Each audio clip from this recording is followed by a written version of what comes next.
Harish academy ఈరోజు 9th July 2022కి సంబంధించి వార్తలు నిలిచిన జాతీయ అంతర్జాతీయ రాష్ట్రీయ అంశాల గురించి, వార్తలు నిలిచిన వ్యక్తులు, అవార్డులు, పుస్తకాలు, మరి క్రీడా సంబంధిత సమాచారం, ఒక్కొక్క అంశాన్ని వివరంగా తెలుసుకుందాం. సో ఫ్రెండ్స్, ఇప్పుడు మనం డిస్కస్ చేయబోయే టాపిక్స్ ఏవైతే ఉంటాయో వాటికి సంబంధించి మీకు ఎలాంటి డౌట్, ఎలాంటి సందేహం వచ్చినా కూడా మీ యొక్క డౌట్ లేదా కామెంట్ని కింద ఉన్న కామెంట్ బాక్స్లో తెలియజేయవచ్చు. ఖచ్చితంగా మీ యొక్క కామెంట్కి లేదా మీ డౌట్కి రిప్లై ఇచ్చే ప్రయత్నం చేస్తాను. సో ఈరోజు 9th జూలై 2022కి సంబంధించి వార్తలు నిలిచిన ఫస్ట్ టాపిక్ వచ్చేసి ఛత్తీస్గఢ్ రాష్ట్రానికి సంబంధించి. ఇటీవల ఛత్తీస్గఢ్ రాష్ట్రం తరచూ వార్తలు నిలుస్తున్న రాష్ట్రాల్లో ఒక రాష్ట్రం. అలాంటి ఛత్తీస్గఢ్ రాష్ట్రానికి సంబంధించి ఈరోజు ప్రభుత్వం తీసుకున్న ఒక కీలక నిర్ణయం, కీలక నిబంధనలు, అమల్లోకి రానున్న నిబంధన ఒకటి వార్తలు ఇచ్చింది. ముఖ్యంగా దేనికి సంబంధించి అంటే పాఠశాలలకి సంబంధించి. ఛత్తీస్గఢ్ రాష్ట్రంలో ముఖ్యంగా పాఠశాలలు ఎవరైతే విద్యాభ్యాసం చేస్తున్న విద్యార్థులు ఉంటారో, స్కూల్ పిల్లలు ఎవరైతే ఉంటారో వారికి సంబంధించి బ్యాగ్లెస్ డేగా ఒక ప్రత్యేకమైన డేని గుర్తించింది ఛత్తీస్గఢ్ రాష్ట్రం. సో ప్రతి వారం కూడా ఇక మీద ప్రతి వారం ఒకరోజు, ఆ ఒక్కరోజు కూడా ఎవ్రీ సాటర్డే, శనివారం రోజున ఛత్తీస్గఢ్ రాష్ట్ర ప్రభుత్వం ఏం చెప్తుంది అంటే ఆ రోజు విద్యార్థులు ఎవరు కూడా బ్యాగ్స్ అనేవి మోయకూడదు, బ్యాగ్స్ అనేవి తీసుకురాకూడదు. అలాంటి బ్యాగ్లెస్ డే అనే ఒక ప్రత్యేకమైన ఒక రోజుని ఒక నిబంధనగా ఏ రాష్ట్ర ప్రభుత్వం ఇటీవల ఆ రాష్ట్రంలోని పాఠశాల విద్యార్థుల కోసం, బడి పిల్లల కోసం అమలు చేస్తుందంటే ఛత్తీస్గఢ్ రాష్ట్రం గుర్తుంచుకోండి. సో అక్కడి స్కూళ్ళలో విద్యార్థులకు ఇక ప్రతి శనివారం ప్రత్యేకమే. ఎందుకంటే ప్రత్యేకం అంటే విద్యార్థులను పాఠశాలతో అనుసంధానం చేసేలా ఛత్తీస్గఢ్ ప్రభుత్వం ఓ వినూత్న కార్యాచరణ ప్రణాళికను రూపొందించారంట. పిల్లల్లో స్కూల్ పట్ల ఆసక్తిని పెంచడంతో పాటు వినోదాత్మకంగా విద్యను అందించేందుకు బ్యాగ్లెస్ డేస్ పేరిట ప్రత్యేకంగా ఒక రోజును కేటాయిస్తానని ప్రకటించారు. అండ్ ఈ బ్యాగ్లెస్ డే ఏదైతే ఉంటుందో, బ్యాగ్ లేని రోజు అన్నట్టు. మనం ప్రతిరోజు కూడా స్కూల్ అంటే పెద్ద బ్యాగ్ వేసుకునేది కదా, ఆ బ్యాగ్ అనేది ఆ రోజు తెచ్చుకోకూడదు, అవసరం లేదు. ఎందుకంటే ఒక రోజు ఇంట్రెస్ట్ క్రియేట్ చేసేందుకు పిల్లలు ఎవరైతే ఉంటారో స్కూల్కి వెళ్ళాలని ఒక ఆతృత, ఉత్సాహాన్ని పెంచాలని చెప్పేసి బ్యాగ్లెస్ డేగా పిలుపునిచ్చి ఆ రోజు మొత్తం కూడా, వీకెండ్ కదా సాటర్డే, ఆ రోజు మొత్తం కూడా పిల్లలకు ఆటపాటలు కానివ్వండి అలా ఒక ఎంజాయ్మెంట్ డేగా సెలబ్రేట్ చేస్తారంట. సో ఛత్తీస్గఢ్ రాష్ట్రంలో ప్రతి స్కూల్లో కూడా ఈ నిబంధనను అమలు చేస్తామని చెప్పేసి ఒక ప్రత్యేక కార్యాచరణ ప్రణాళికను ఛత్తీస్గఢ్ రాష్ట్ర ప్రభుత్వం అమలు చేస్తుంది. సో ఛత్తీస్గఢ్ రాష్ట్రానికి సంబంధించి ఈరోజు ఫస్ట్ టాపిక్ మనకి బ్యాగ్లెస్ డే. అండ్ ఇటీవల ఛత్తీస్గఢ్ రాష్ట్రం తరచూ వార్తలు నిలుస్తున్న రాష్ట్రాల్లో ఒక రాష్ట్రం అంటున్నాను. ఛత్తీస్గఢ్ రాష్ట్రానికి సంబంధించి ఖచ్చితంగా రానున్న పోటీ పరీక్షల్లో గో సంబంధిత అంశాలను మనం చూసే అవకాశం ఉంది. గో సంబంధిత అంశాలు ఏంటంటే ఇటీవల గోమేయ వసతే లక్ష్మి, గోమేయ వసతే లక్ష్మి అనే ఒక ప్రత్యేకమైన అంశంతో ఛత్తీస్గఢ్ రాష్ట్రం వార్తలు నిలిచింది. ఎందుకంటే ఆవు పేడతో తయారు చేసిన ఒక ప్రత్యేకమైన బ్రీఫ్ కేస్ ఏదైతే ఉందో, సూట్ కేసు ఏదైతే ఉందో, ఆ సూట్ కేసులో ఛత్తీస్గఢ్ రాష్ట్ర ముఖ్యమంత్రి భూపేష్ బఘేల్ గారు బడ్జెట్ డాక్యుమెంట్స్ తీసుకొచ్చి అసెంబ్లీలో ప్రవేశపెట్టారు. సో అదొకటి ఇంపార్టెంట్. గోమేయ వసతే లక్ష్మి బడ్జెట్ అని చెప్పేసి ఆవు పేడకు ప్రాధాన్యత ఇస్తున్న రాష్ట్రంలో ఛత్తీస్గఢ్ రాష్ట్రం టాప్లో ఉంది. అందుకే ఇటీవల గోదాన న్యాయ యోజన అనే ఒక ప్రత్యేకమైన కార్యక్రమాన్ని కూడా ఛత్తీస్గఢ్ రాష్ట్ర ప్రభుత్వం ప్రారంభించింది. అండ్ దాంతోపాటు ఇటీవల గోపాష్టమి ఉత్సవాలు కానివ్వండి, మరియు దాంతోపాటు రాజీవ్ గాంధీ కిసాన్ న్యాయ యోజన ప్రోగ్రామ్ ఛత్తీస్గఢ్కి సంబంధించి, అండ్ ఇండియన్ కాన్స్టిట్యూషన్, భారత రాజ్యాంగం పట్ల ప్రతి వ్యక్తికి, ప్రతి పౌరుడికి కూడా అవగాహన ఉండాలి, రాజ్యాంగం తెలిసి ఉండాలని చెప్పేసి చిన్న చిన్న రాజ్యాంగాలు, పాకెట్ కాన్స్టిట్యూషన్స్ ఏవైతే ఉంటాయో వాటిని డిస్ట్రిబ్యూట్ చేస్తుంది రాష్ట్ర ప్రభుత్వం ప్రతి పౌరుడికి కూడా. సో ఇలాంటి అంశాలు ఛత్తీస్గఢ్ రాష్ట్రానికి సంబంధించి ఇటీవల వార్తలు నిలిచిన కొన్ని ముఖ్యమైన అంశాలు. వీటితో పాటు మనం డిస్కస్ చేసిన టాపిక్స్ ఏవైతే వాటన్నిటి కూడా లింక్ చేసి చూడండి. అండ్ నెక్స్ట్ ఈరోజు మరొక అంశం, తరచూ వార్తలు నిలుస్తున్న ఒక టాపిక్ ఐఐటీస్. ఐఐటీలో ఒక ఐఐటి హైదరాబాద్. ఐఐటి హైదరాబాద్ కూడా తరచూ వార్తలకు వస్తుంది. అలా ఐఐటి హైదరాబాద్ ఈరోజు భారతదేశంలోని మొట్టమొదటి అంశంతో ఐఐటి వార్తలు ఇచ్చింది. ఇండియాస్ ఫస్ట్, భారతదేశం మొట్టమొదటి అటానమస్ నావిగేషన్ ఫెసిలిటీ. నావిగేషన్ అంటే మార్గం. మనకు జీపీఎస్ ఉంటుంది కదా, సో జీపీఎస్ అనేది మనకు నావిగేషన్ సంబంధించి ఎక్కడికి వెళ్ళాలి, ఏ రహదారిలో వెళ్ళాలి, ఆ రోడ్ మ్యాప్ చూపిస్తుంది. అలాంటి ఒక నావిగేషన్ బట్ అటానమస్, సొంతంగా వారి కోసం ఏర్పాటు చేసుకున్నారు. India's first autonomous navigation facility TiHAN. దాన్ని ఎక్కడ లాంచ్ చేశారంట? ఐఐటి హైదరాబాద్ పరిధిలో. సో దాదాపు కేంద్ర ప్రభుత్వ సహకారం 130 కోట్ల రూపాయల ప్రత్యేక సాయం చేసింది కేంద్ర ప్రభుత్వం. Union Ministry of Science and Technology, IIT కాబట్టి technology, Union Ministry of Science and Technology వారు 130 కోట్ల రూపాయల ప్రత్యేక ఆర్థిక సాయంతో ఐఐటి హైదరాబాద్ దేశంలోని మొట్టమొదటి అటానమస్ స్వతంత్ర నావిగేషన్ ఫెసిలిటీని తయారు చేసుకున్నాం. దాని పేరు ఏంటంటే తిహాన్, TIHAN. తిహాన్ యొక్క యాక్రోనిమ్ ఏంటి చూద్దాం. Technology innovation hub on autonomous navigation. Technology innovation hub on autonomous navigation is a multidisciplinary initiative that will make India a global player in futuristic and next generation smart mobility technology. Just గుర్తుంచుకోండి, autonomous navigation TiHAN యొక్క acronym గుర్తుంచుకోండి సరిపోతుంది. Technology innovation hub on autonomous navigation. అలా ఇటీవల ఐఐటీలకు సంబంధించి తరచూ ఏదో ఒక అంశాన్ని మనం డిస్కస్ చేస్తూనే ఉన్నాం. అలా ఐఐటి హైదరాబాద్ సంబంధించి ఇటీవల మనం వార్తలు ఇచ్చిన అంశాలు హైడ్రోజెల్ అనే అంశం, దేశంలోని మొట్టమొదటి బయోబ్రిక్ బేస్డ్ హౌస్ సంబంధిత అంశం.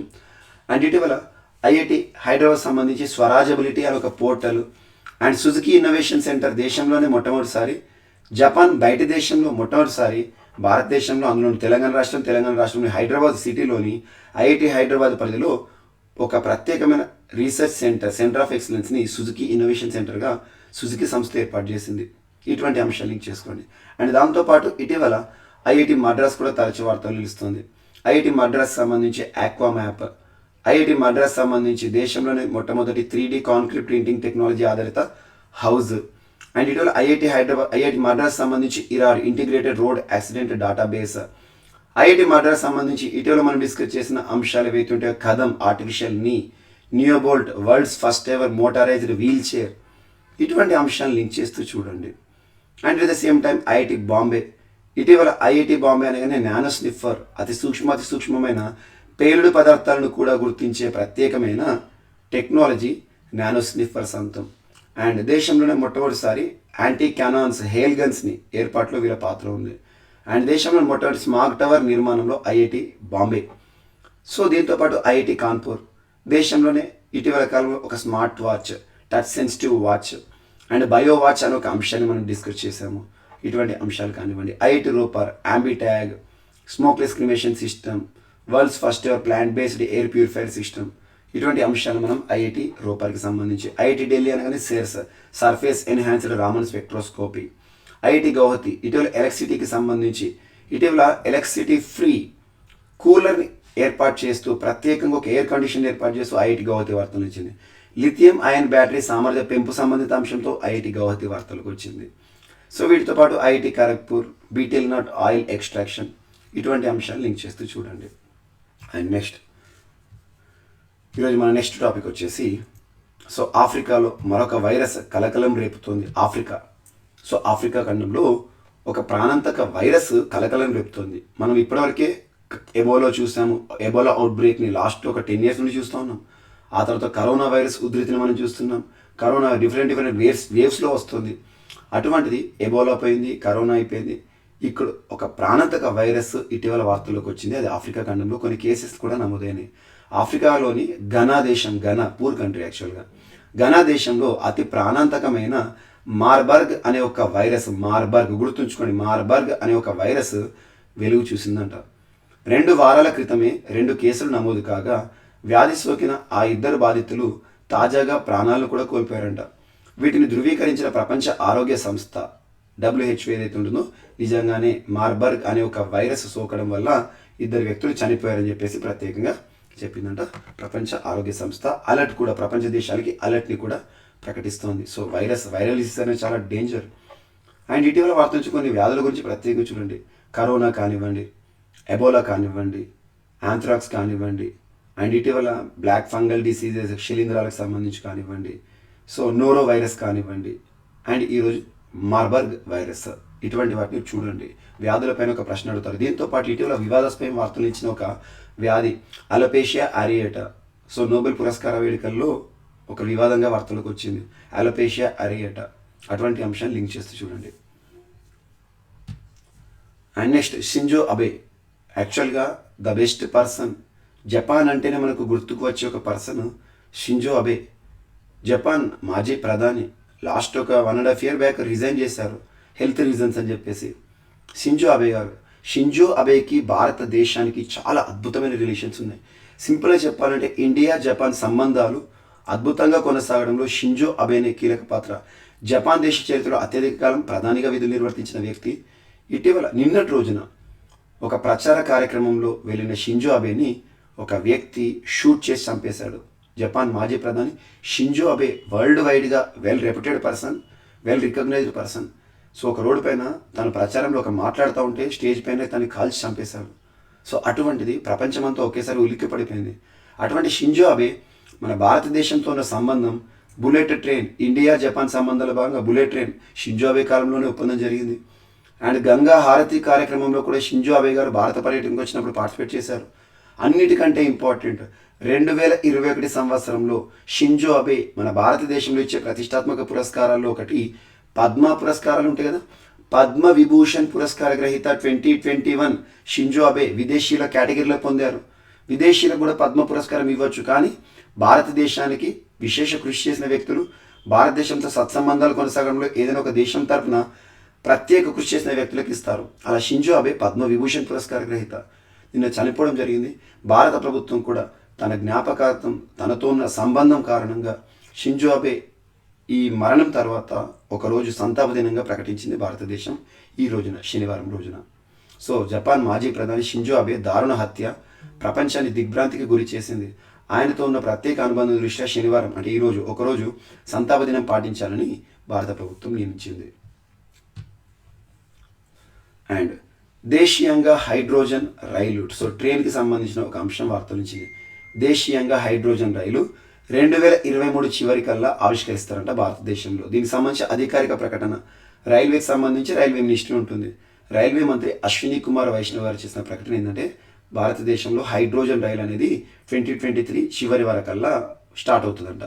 భారతీయ రైల్వేలు తమ తొలి హైడ్రోజన్ ఆధారిత రైలుని 2023 డిసెంబర్ కల్లా ఆవిష్కరిస్తాయని రైల్వే మంత్రి అశ్విని కుమార్ వైష్ణవ్ గారు పేర్కొన్నారు.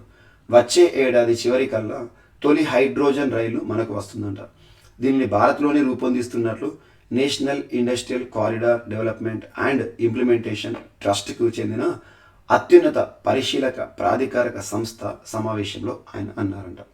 సో ఇక్కడ గుర్తుంచుకోండి, దేశీయంగా హైడ్రోజన్ రైలు 2023 చివరికల్లా ఆవిష్కరించబోతున్నట్టుగా రైల్వే మంత్రి అశ్విని కుమార్ వైష్ణవ్ గారు చేసిన ఒక ప్రకటన ప్రత్యేకంగా వార్తలించింది. హైడ్రోజన్, సో ఇది ఎకో ఫ్రెండ్లీ అనుకోవచ్చు. అండ్ నెక్స్ట్ మరొక ఇన్నోవేషన్, క్యాన్సర్ కణతులు ఏవైతే ఉంటాయి, క్యాన్సర్ అంటేనే మనకు అన్వాంటెడ్ టిష్యూ డెవలప్మెంట్. మన బాడీలో ఏదైనా ఒక ప్రాంతంలో అన్వాంటెడ్గా ఒక మాంసం ముద్ద పెరిగింది అనుకోండి, దాన్నే క్యాన్సర్ అంటాం. ఆ క్యాన్సర్ అనేది స్ప్రెడ్ అవుతూ ఉంటుంది. సో ఇక్కడ క్యాన్సర్ కణతులను మాత్రమే చంపేసే ఒక థెరపీ ఇటీవల వార్తలు ఇచ్చింది. కామన్గా చూడండి, క్యాన్సర్ పేషెంట్స్కి ఇచ్చే థెరపీని, ట్రీట్మెంట్ని కీమోథెరపీ అంటాం. కీమోథెరపీకి గురైతే క్యాన్సర్ కణాలతో పాటు, క్యాన్సర్కి సంబంధించిన కణతులతో పాటు పక్కన ఉండే కొన్ని హెల్దీ కణాలు ఏవైతే ఉంటాయో, సెల్స్ ఏవైతే ఉంటాయో అవి ఇంపాక్ట్ అవుతాయి. అందుకే చూడండి, కీమోథెరపీ ఎదుర్కొన్న వాళ్ళు ఎవరైతే ఉంటారో, క్యాన్సర్ సోకిన వారు కీమోథెరపీ తర్వాత చాలా సిక్ అయిపోతారు, హెయిర్ లాస్ అవుతుంది, చాలా ఉంటాయి. సో అలా కేవలం టార్గెటెడ్ మాత్రమే, క్యాన్సర్ కణతులను మాత్రమే టార్గెట్ చేసే ఒక థెరపీని ఇటీవల శాస్త్రవేత్తలు సృష్టించారు. యాంకోలైటిక్ వైరోథెరపీ అనే ఈ విధానం ఇటీవల వచ్చిన క్యాన్సర్ చికిత్సల్లో అత్యంత నమ్మకమైనదిగా భావిస్తున్నారంట. హూస్టన్లోని Centre for Nuclear Receptors and Cell Signalling director Shaun Zhong దీన్ని అభివృద్ధి చేశారంట. ఏం లేదు, హూస్టన్లోని సెంటర్ ఫర్ న్యూక్లియర్ రిసెప్టార్స్ వారు యాంకోలైటిక్ వైరోథెరపీని ఇటీవల సృష్టించారు. దాని యొక్క ప్రత్యేకత ఏంటంటే క్యాన్సర్ కణతులను కూడా చంపేసే సామర్థ్యం ఉండే ప్రత్యేకమైన థెరపీ, ట్రీట్మెంట్ అని గుర్తుంచుకోండి, సరిపోతుంది. అండ్ నెక్స్ట్ ఇటీవల ఇటువంటి ఇన్నోవేషన్ చాలా వార్తలకు వస్తున్నాయి. వాటిపైన ప్రత్యేక శ్రద్ధ చూపండి. అమెరికా సంబంధించిన శాస్త్రవేత్తలు కానివ్వండి, సింగపూర్కి సంబంధించిన ఈ స్కిన్ కానివ్వండి, ఎలక్ట్రానిక్ స్కిన్ కానివ్వండి, భారతదేశంలో ఇటీవల ఇటువంటి అంశాలు ఏవైతే ఉంటాయో కీమోథెరపీకి సంబంధించి, సో నిన్నట్టు ఒక మెడిసిన్ వార్తలు నిలిచింది. ఇటువంటి వాటిని ప్రత్యేక చూడండి. ఐఐటి ఢిల్లీకి సంబంధించి కూడా ఇటువంటి అంశాలు తరచు వార్తలు నిలుస్తున్నాయి. అండ్ నెక్స్ట్ ఈరోజు మన నెక్స్ట్ టాపిక్ వచ్చేసి ఢిల్లీ. దేశ రాజధాని Delhi to host India's biggest shopping festival. So భారతదేశంలో అతిపెద్ద షాపింగ్ ఫెస్టివల్ని ఢిల్లీలో 2023లో నిర్వహించబోతున్నట్ట. Shopping festival, biggest shopping festival, రకరకాల షాపింగ్ సంబంధించిన ఒక ఉత్సవ వేడుకలు అన్నట్టు. ఆతిథ్యం ఇచ్చే నగరం ఏదంటే ఢిల్లీ అని గుర్తుంచుకోండి, సరిపోతుంది. అండ్ వార్తల్లో వ్యక్తుల విషయానికి వస్తే గీతా గోపీనాథ్ గారు ఈరోజు ప్రత్యేకంగా వార్తలు ఇచ్చారు. గీతా గోపీనాథ్ గారు ఇంటర్నేషనల్ మానిటరీ ఫండ్ ఐఎంఎఫ్ అంతర్జాతీయ ద్రవ్యనిధి ఏదైతే ఉంటుందో అంతర్జాతీయ ద్రవ్యనిధికి సెకండ్ పొజిషన్లో ఉన్నారు, సెకండ్ హైయెస్ట్ పొజిషన్లో గీతా గోపీనాథ్ గారు. సో మన భారతదేశానికి సంబంధించి మన ఇండియన్ ఆరిజిన్ పర్సన్, అమెరికాలో సెటిలరు, ఐఎంఎఫ్ సంబంధించి కీలక పాత్రను పోషిస్తున్నారు. లాస్ట్ ఇయర్ తను రిజైన్ కూడా చేశారు, మళ్ళీ సెకండ్ పొజిషన్కి ఇటీవల ప్రమోషన్తో వార్తలకు వచ్చారు. సో గీతా గోపీనాథ్ గారు ప్రముఖ ఆర్థికవేత్త. ఐఎంఎఫ్ చరిత్రలో తనకంటూ ప్రత్యేక సువర్ణ అధ్యాయం ఉంది. అటువంటి గీతా గోపీనాథ్కి అరుదైన గౌరవం దక్కిందంటే మొట్టమొదటి మహిళగా వార్తలు ఇచ్చింది. అదేంటంటే ఐఎంఎఫ్ అంటే ఇంటర్నేషనల్ మానిటరీ ఫండ్.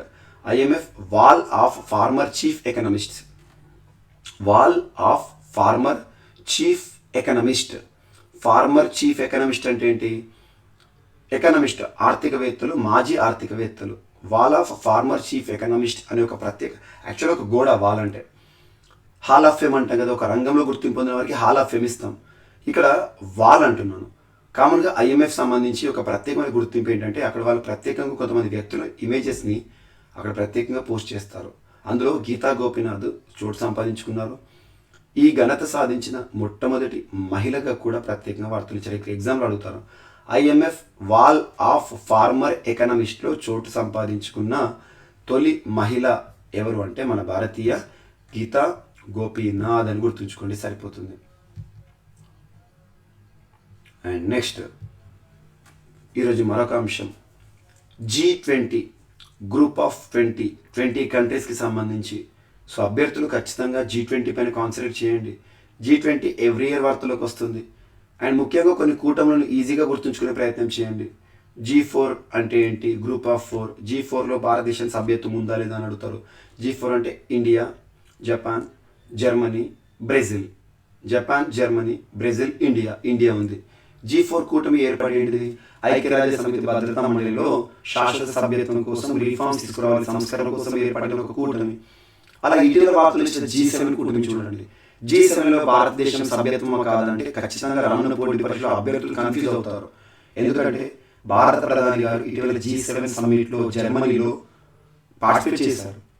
అలా మనం ఏమనుకుంటే అదృష్టం ఏంటంటే G7లో భారతదేశం వెళ్ళింది కాబట్టి భారతదేశం కూడా G7లో ఒక మెంబర్ అనుకుంటాం. కానీ భారతదేశం G7లో మెంబర్ కాదు, భారతదేశం అతిథిగా వెళ్ళింది.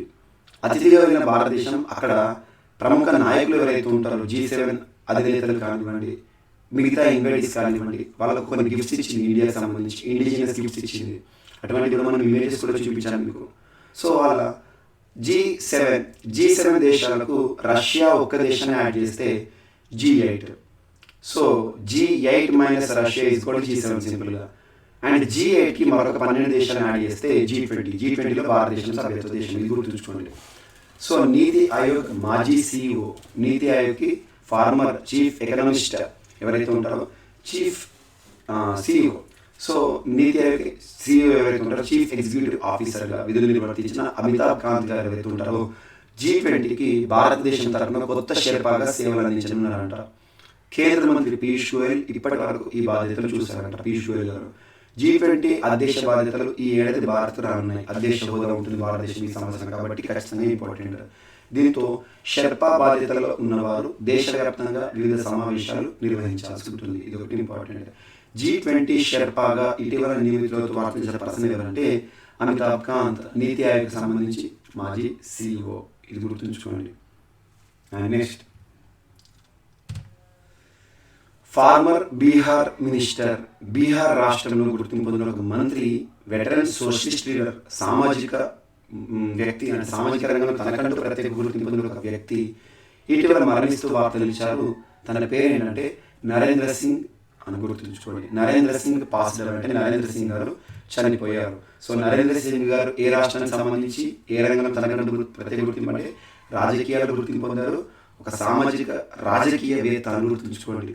సో సామాజిక రాజకీయవేత్త అయిన నరేంద్ర సింగ్ గారు మరణిస్తూ వార్తలు ఇచ్చారు. అండ్ ఇక్కడ అభ్యర్థులకు ఒక చిన్న సబ్మిషన్ ఏంటంటే ప్రతి ఒక్కరికి కూడా మనం గుర్తుంచుకోవాల్సిన అవసరం లేదు పోటీ పరీక్షలు. అందులో వార్తలలో వ్యక్తులు చాలా మంది గురించి మనం డిస్కస్ చేస్తున్నాం. కొంతమంది వ్యక్తుల గురించి ఎగ్జామినేషన్లో అడగడానికి ఆస్కారం ఎక్కువ ఉంటుంది, మిగతా వ్యక్తులు అడగడం కాదు. కానీ ఇంపార్టెంట్ పర్సన్స్ ఏంటంటే భారతదేశం వీటిలో ప్రత్యేకంగా వార్తలు ఇచ్చే పర్సన్స్ ఎవరైతే ఉంటారు, ప్రతిష్టాత్మక పురస్కారాలు గెలుపొందిన వ్యక్తులు ఇటీవల ఎవరైతే మరణించారు అలాంటి వాళ్ళు, పద్మభూషణ్ పురస్కార గ్రహీతలు మరణిస్తే వాళ్ళు ఇంపార్టెంట్. ఎగ్జాంపుల్ ఇటీవల కృష్ణమూర్తి గారు, పబ్లిక్ రంగ పితామహుడు అని చెప్పాను, భారతదేశంలో మారుతిగా ఇంట్రడ్యూస్ చేసింది దాని అని చెప్పేసి, ఇటువంటి వ్యక్తులను ప్రత్యేకంగా చూడాలి. కొంతమంది వ్యక్తులకు సంబంధించి మాత్రం రాష్ట్రం అడుగుతారు, బట్ మ్యాక్సిమం ఆ బిట్ అనేది ఒకప్పుడు అడిగేవారు. ఇక్కడ మనకి ఏదైతే ఇంపార్టెన్స్ అనేది మీరు గుర్తించే స్టేజ్కి వచ్చి ఉంటారు. ఎందుకంటే ప్రస్తుతం మనం చాలా మంది వ్యక్తుల గురించి చూస్తున్నాం, అందరూ ఇంపార్టెంట్. కాకపోతే ఎగ్జామినేషన్లో మాత్రం ఫస్ట్ ప్రిఫరెన్స్, సెకండ్ ప్రిఫరెన్స్ అని ఉంటాయి. సో ఇప్పుడు కానీ రానున్న పోటీ పరీక్షలు ఫస్ట్ సెకండ్ ఏ క్వశ్చన్ అనేది ఇచ్చే అవకాశం ఉంది. కాబట్టి అన్ని చదువుకోవడమే మనకి ఎంతైనా బెనిఫిట్. సో ఇక్కడ former Bihar minister, veteran socialist leader Narendra Singh గారు మరణిస్తూ వార్తలు నిలిచారు. నెక్స్ట్ ఫ్రీడమ్ ఫైటర్ అంటే స్వాతంత్ర సమరయోధుడు, పద్మశ్రీ పురస్కార గ్రహీత. ఇతను ఇంపార్టెంట్. పద్మ పురస్కార గ్రహీతలు ఇంపార్టెంట్ చనిపోతే. పద్మశ్రీ పురస్కార గ్రహీత పిపి గోపినాథన్ నాయర్ గారు మరణిస్తూ వార్తనిచ్చారు. సో ఇక్కడ మనకు ఎగ్జామినేషన్ చూడండి. పిపి గోపినాథన్ నాయర్ గారు ఏ రాష్ట్రం అంటే కేరళ. నాయర్, అయ్యంగార్, కుట్టి ఇటువంటి పేర్లు కేరళకు వస్తాయి. అలా కొన్ని రాష్ట్రాలకు సంబంధించి పేర్లను చూసి మనం ఆ వ్యక్తి ఏ రాష్ట్రం గుర్తించవచ్చు. ఎగ్జాంపుల్ సిద్ధప్ప, ఊతప్ప, దొడ్డప్ప, యడ్యూరప్ప. అప్ప అనే పేరు వచ్చిందంటే వాళ్ళు కర్ణాటక రాష్ట్రానికి సంబంధించిన వారు. అలా ముండా, కరియా ముండా, బిర్సా ముండా, అర్జున్ ముండా. ముండా అని ఒక గిరిజన తెగ పేరు. సో ముండా అనే పేరు వచ్చిందంటే ఖచ్చితంగా వాళ్ళు జార్ఖండ్ రాష్ట్రం. ముర్ము, జీసీ ముర్ము, గిరీష్ చంద్ర ముర్ము, ప్రస్తుతం భారతదేశంలో కాగ్. అండ్ ప్రస్తుతం రాష్ట్రపతి అభ్యర్థి, గెలవబోతున్న అభ్యర్థి ద్రౌపది ముర్ము, ఒడిషా రాష్ట్రం. భాయ్ పటేల్ ఏ రాష్ట్రం అంటే గుజరాత్ రాష్ట్రం. రావత్, బిపిన్ రావత్, త్రివేంద్ర సింగ్ రావత్, తీరత్ సింగ్ రావత్ వచ్చింది అంటే ఉత్తరాఖండ్. బెనర్జీ, ముఖర్జీ, చటర్జీ, జీ వచ్చిందంటే వెస్ట్ బెంగాల్ రాష్ట్రం. ఖండు అనే పేరు వస్తే అరుణాచల్ ప్రదేశ్. పెమా ఖండు ప్రస్తుతం అరుణాచల్ ప్రదేశ్ రాష్ట్ర ముఖ్యమంత్రి. దేశ్ముఖ్ ఇటువంటి పేర్లు వచ్చినాయి అనుకోండి, ఫడ్నవీస్ ఇటువంటి మహారాష్ట్రకు ఉంటాయి. గెహ్లాత్, అహుల్వాలియా ఇటువంటి పేర్లు రాజస్థాన్కు ఉంటాయి. సో అలా కొంతమంది వ్యక్తుల పేర్లను చూసి, ఆ ట్యాగ్లైన్ చూసి వారు ఏ రాష్ట్రానికి సంబంధించిన వారో మనం ఈజీగా గుర్తించవచ్చు. అండ్ నెక్స్ట్ ఇప్పుడు ఎవరన్నాను, ఫ్రీడమ్ ఫైటర్, స్వాతంత్ర సమరయోధులు, పద్మశ్రీ పురస్కార గ్రహీత, కేరళ రాష్ట్రానికి చెందిన పిపి గోపినాథన్ గారు ఇటీవల మరణిస్తూ వార్తనిచ్చారు. అనారోగ్య సమస్యలు, వృద్ధాప్య సమస్యల కారణంగా గుర్తుంచుకోండి. And R Dinesh named Confederation of Indian Industries new president. Confederation of Indian Industries అంటున్నాను. భారతదేశంలో పరిశ్రమల సమాఖ్య అంటారు. భారతీయ పరిశ్రమల సమాఖ్య, కన్ఫెడరేషన్ ఆఫ్ ఇండియన్ ఇండస్ట్రీస్. ఏదైనా ఒక సంస్థకి సంబంధించి వర్డ్స్ కనబడ్డాయంటే ఒక్కొక్క పదం యొక్క అర్థాన్ని వెతకండి. ఎగ్జామినేషన్లో ఈజీగా గుర్తుంటుంది. కన్ఫెడరేషన్ ఆఫ్ ఇండియన్ ఇండస్ట్రీస్ అని గుర్తుంచుకోండి. ఆ సంస్థకి సంబంధించి నూతన అధ్యక్షులు ఎవరైతే ఉంటారో ఈరోజు వార్తలు ఇచ్చారు ఆర్ దినేష్ గారు. అండ్ నెక్స్ట్ ఈరోజు వార్తలు ఇచ్చిన నెక్స్ట్ టాపిక్ వచ్చేసి వార్తలు నిలిచిన ఒక పుస్తకం, getting the bread the Gen Z way to success. Getting the bread the Gen Z way to success అనే ఒక పుస్తకం ఇటీవల వార్తలు ఇచ్చింది. ప్రముఖ రచయిత ఎవరు రాశారంటే ప్రార్థనా బత్రా గారు రాశారు. ప్రార్థనా బత్రా గారు రాసిన ఒక నూతన పుస్తకం ఇటీవల వార్తలు ఇచ్చింది. ఆ పుస్తకం యొక్క పేరు ఏంటి అంటే getting the bread the Gen Z way to success, Prarthana Batra గారు. సో ఇవి మనకి ఈరోజు వార్తలు నిలిచిన అంశాలు. యాక్చువల్గా మనం ఏవైతే టాపిక్స్ డిస్కస్ చేస్తున్నామో ఆ టాపిక్స్ పైన కమింగ్ ఎగ్జామినేషన్లో ఖచ్చితంగా ప్రశ్నలు వస్తాయి. ఎందుకంటే అన్ని టాపిక్స్ కూడా ఇంపార్టెన్స్ ఉండవు. కొన్ని టాపిక్స్ ఎగ్జామినేషన్లో ఇంపార్టెంట్. అటువంటి ఇంపార్టెంట్ టాపిక్స్ని ఏది కూడా వదిలేట్లేదు. అండ్ చాలామంది అభ్యర్థులు రాష్ట్రానికి సంబంధించి చెప్పండి, ఏపీ గురించి చెప్పండి, తెలంగాణ గురించి చెప్పండి అంటున్నారు. సో వార్తలు నిలిచిన అంశాలైతే ఖచ్చితంగా వాటి గురించి నేను చెప్తాను. వార్తల్లో ఉన్న టాపిక్ని వదిలేస్తే నాకేం బెనిఫిట్ ఉండదు. యాక్చువల్గా చాలామంది చూస్తున్నారు, సో తెలంగాణ రాష్ట్రానికి సంబంధించి ఏ టాపిక్ చెప్పలేదని. తెలంగాణ రాష్ట్రానికి సంబంధించి ఏదైనా టాపిక్ వార్తలకు వస్తే మన టీ హబ్ వార్తలకు వచ్చింది. Tea hub second. సో దాని గురించి చెప్పాను. అలా భారతదేశంలో మొట్టమొదటి రాక్ గార్డెన్ మ్యూజియం తెలంగాణ రాష్ట్రానికి సంబంధించి చెప్పడం జరిగింది. సో ఇలా వార్తలు నిలిచిన అంశాలు ఏవైతే ఇంపార్టెన్స్ ఉంటాయో వాటిని మనం డిస్కస్ చేయాలి. రాజకీయాల పరంగా ఇంపార్టెన్స్ ఉండేవి, రాజకీయాల గురించి మనకి ఎగ్జామినేషన్లో అవసరం లేదు. సంక్షోభాల గురించి మాత్రం అడుగుతారు, వాటిని చూడండి. సో రాష్ట్రీయ అంశాలన్నింటినీ ఆల్మోస్ట్ కవర్ చేసేస్తున్నాను, వాటిని చూడండి. అండ్ కమింగ్ ఎగ్జామినేషన్ రానున్న రోజుల్లో ఎస్ఐ కానిస్టేబుల్ ఎగ్జామ్స్ ఉన్నాయి. సో అందులో కూడా లాస్ట్ మీరు ఏవైతే నేను క్లాసెస్ డిస్కస్ చేస్తున్నానో 1.5 year బ్యాక్ నుండి రండి. మీకు almost more than 2 years June 5th 2020 నుండి ప్రతిరోజు ఒక్కరోజు కూడా మిస్ అవ్వకుండా క్లాసెస్ చెప్తున్నాను. నేను ఎలాంటి పరిస్థితుల్లో ఉన్నా ఎక్కడ ఉన్నా కూడా వీలైతే మరీ వర్స్ట్ సిచ్యువేషన్లో ఈ విధంగా మీకు కంప్యూటర్లు చెప్పేసుకుంటూ మరి చెప్పేస్తున్నాను. ఎందుకంటే పోటీ పరీక్షలకు ప్రిపేర్ అయ్యే ప్రతి ఒక్క అభ్యర్థికి ప్రతిరోజు కూడా ఇంపార్టెంటే. అందువల్ల సో ఒకరోజు కూడా క్లాస్ మిస్ చేయొద్దని చెప్పేసి ఎంత పరిస్థితులు ఉన్నారో మీకు చెప్తున్నాను. అది సుదూర ప్రాంతంలోకి వెళ్ళినా లేదా పర్సనల్ రీజన్స్ వల్ల వేరే ఎక్కడికి వచ్చినా హెల్త్ రీజన్స్ ఉన్నా కూడా ఖచ్చితంగా చెప్తున్నాను. సో ఇవి ఏవైతే ఉంటాయో క్లాసెస్ మీరు లాస్ట్ 1 year 1.5 year కనుక రెగ్యులర్గా ఫాలో అయిన వాళ్ళు ఉంటే మన టాపిక్స్ని లాస్ట్ 1 year నుండి ఫాలో అవుతున్న వాళ్ళు ఎవరైతే ఉంటారో వాళ్ళకి ఖచ్చితంగా రానున్న ఎస్ఐ ఎగ్జామ్ అనేది మీరు చూడండి అన్ని ప్రశ్నలు కూడా మనం డిస్కస్ చేసిన టాపిక్స్ నుండి వస్తాయి. సో మీకు ఆల్రెడీ 1-2 పరీక్షలకు సంబంధించి పరీక్షలు ముగిసిన తర్వాత క్వశ్చన్ పేపర్ ముందు పెట్టేసి మీకు డిస్ప్లేలో చూపించి మరీ ఎక్స్ప్లెయిన్ చేశాను. 100% మన క్వశ్చన్స్ వచ్చాయని చెప్పేసి ప్రూఫ్స్ కూడా చూపించాను. నేను ఏ రోజు డిస్కస్ చేశాను, ఏ టాపిక్ ఎలా అడిగారని చెప్పేసి. సో వాటిపైన ప్రత్యేకంగా చూడండి. సో చాలామంది కరెంట్ అఫైర్స్ 6 months చదవాలా, 5 months చదవాలా, 1 year చదవాలా అని అడుగుతారు. కానీ కరెంట్ అఫైర్స్ అనేది it is a daily task. ప్రతిరోజు నిరంతర ప్రక్రియ. ప్రతిరోజు మనం కొత్త విషయాన్ని నేర్చుకోవాలని ఒక ఆతృత ఉండాలి. అలా చదువుతూ వెళ్ళండి. అండ్ లాస్ట్ 1 year నుండి 1.5 year నుండి అందులోనూ ఇంకా లాస్ట్ 2 years నుండి కనుక నేను ఏ రోజైతే మనము June 5th 2020 క్లాస్ చేశానో అప్పటి నుండి ఇప్పటివరకు ఒక్కరోజు కూడా మిస్ కాకుండా చూస్తున్న అభ్యర్థులు కూడా ఉన్నారు. సో వాళ్ళు ఎవరైతే ఉంటారో ఒకసారి రివైజ్ చేయండి, జస్ట్ షార్ట్ నోట్స్. ఖచ్చితంగా మీ కమింగ్ ఎగ్జామినేషన్లో కరెంట్ అఫైర్స్కి పెద్ద పాత్ర పోషించబోతుంది. కరెంట్ అఫైర్స్ నుండి ఎక్కువగా బిట్స్ రాబోతున్నాయి. అందులో ఖచ్చితంగా మనం ఏవైతే డిస్కస్ చేస్తున్నామో వాటి నుండే క్వశ్చన్స్ మనం చూస్తాము. సో ఈరోజు మనం డిస్కస్ చేసిన టాపిక్స్ ఏవైతే ఉంటాయో మరొకసారి ర్యాపిడ్ రౌండ్ ఒకసారి చూద్దాం. సో ఏమేమి టాపిక్ డిస్కస్ చేసామంటే ఫస్ట్ టాపిక్ సో 9th Julyకి సంబంధించి ఈరోజు మన ఫస్ట్ టాపిక్ వచ్చేసి ఛత్తీస్గఢ్ రాష్ట్రానికి సంబంధించి బ్యాగ్లెస్ డేగా ఒక అంశం వార్తలు ఇచ్చింది. సో పాఠశాల విద్యార్థులు ఎవరైతే ఉంటారో వారికి స్కూల్ పట్ల ఆసక్తిని పెంచడంలో భాగంగా. అండ్ నెక్స్ట్ భారతదేశంలోని మొట్టమొదటి అనే అంశంతో ఒక ఐఐటి వార్తలు ఇచ్చింది, ఐఐటి హైదరాబాద్. అదేంటి autonomous navigation facility TiHAN. And next ఆఫ్రికాలో మరొక ప్రాణాంతక వైరస్ ఇటీవల వార్తలోకి వచ్చింది, దాని పేరు ఏంటంటే మార్బర్గ్, గుర్తుంచుకోండి. అండ్ నెక్స్ట్ షింజో అబే ఆత్మీయుడికి నివాళిగా భారత సంతాప దినం అని చెప్పేసి ఈరోజు సంతాప దినాన్ని ప్రకటించింది భారత ప్రభుత్వం. షింజో అబే ఏ దేశ మాజీ ప్రధాని అంటారు, ఇటువంటివి అడుగుతారు ఎగ్జాంపుల్. తన గురించి ప్రశ్న ఏం అడగవచ్చు అంటే షింజో అబే భారతదేశ పద్మ పురస్కారాల్లో ఏ సంవత్సరంలో ఏ పురస్కారం గెలుపొందారంటే పద్మలో 3 ఉంటాయి, పద్మ విభూషణ్ గెలుపొందారు. అండ్ నెక్స్ట్ దేశీయంగా హైడ్రోజన్ రైలు అనే అంశం వార్తలు వచ్చింది. 2023 చివరికల్లా హైడ్రోజన్ రైలును మన భారతదేశంలో చూడబోతున్నాం. అండ్ క్యాన్సర్ కణతులను మాత్రమే చంపేసే థెరపీ ఇటీవల వార్తలు ఇచ్చింది.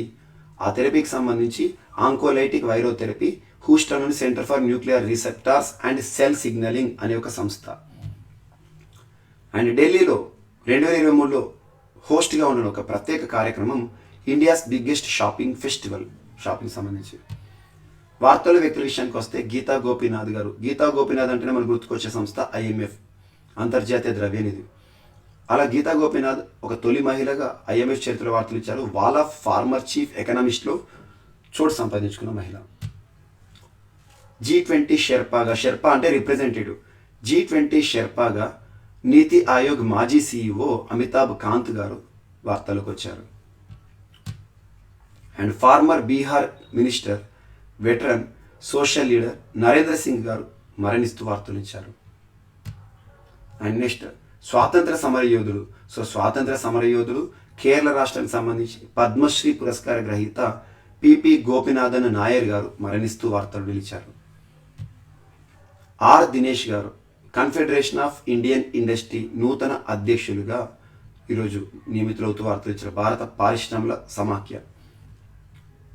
అండ్ నెక్స్ట్ వార్తలు ఇచ్చిన పుస్తకం ప్రార్థనా బత్రా గారు రాసిన getting the bread the Gen Z way to success. So ఇవి ఈరోజు వార్తలు నిలిచిన అంశాలు. మిస్లేనియస్ అంశాలు మిగిలిపోతే మాత్రం రేపటి క్లాస్లో మనం యాడ్ చేసుకొని రేపు డిస్కస్ చేద్దాం. మళ్ళీ రేపు కలుద్దాం. Thank you.